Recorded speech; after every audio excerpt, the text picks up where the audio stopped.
Jim was a great husband and a great father. He was a guy that struck you whenever you walked into a room.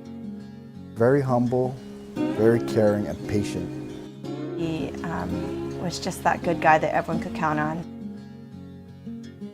Jim and I first met at our church, and in a week we just knew that we were the one for each other and we wanted to spend the rest of our lives together.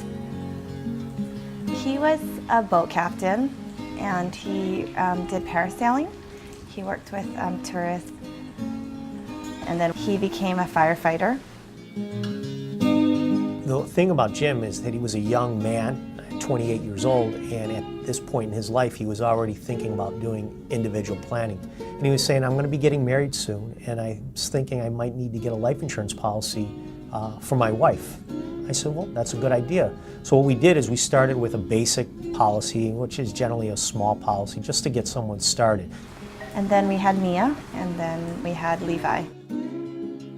But that wasn't enough to keep pace with what was going on in his life. And that's when he bought the second policy. The new policy was a 20-year term policy. Jim was a planner.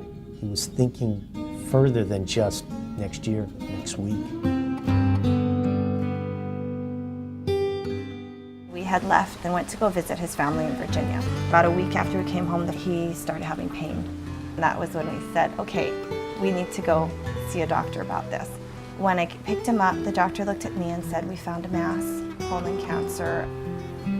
And I think that was the hardest time in our life. He went in for surgery, and his surgeon came in and he sat down with me, and at that point he had told me that the cancer had spread everywhere.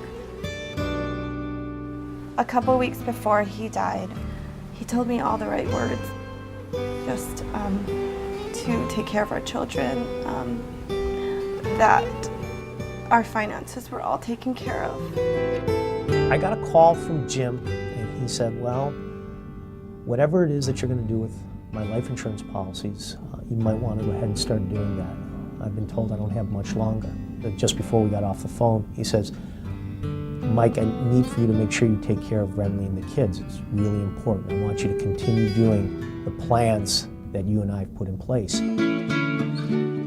Financially, we have been able to take the time that's needed. I cannot even imagine if soon after my husband's passing, I had to leave my children to take care of our home. Really simply, the life insurance completed Jim's plans. For Remle and the kids since then, it's meant enjoying the community that Jimmy has left behind. I think they're smothered with a lot of people, a lot of love coming from different places. So I think they'll be okay. My husband planned in very sacrificial ways for our family.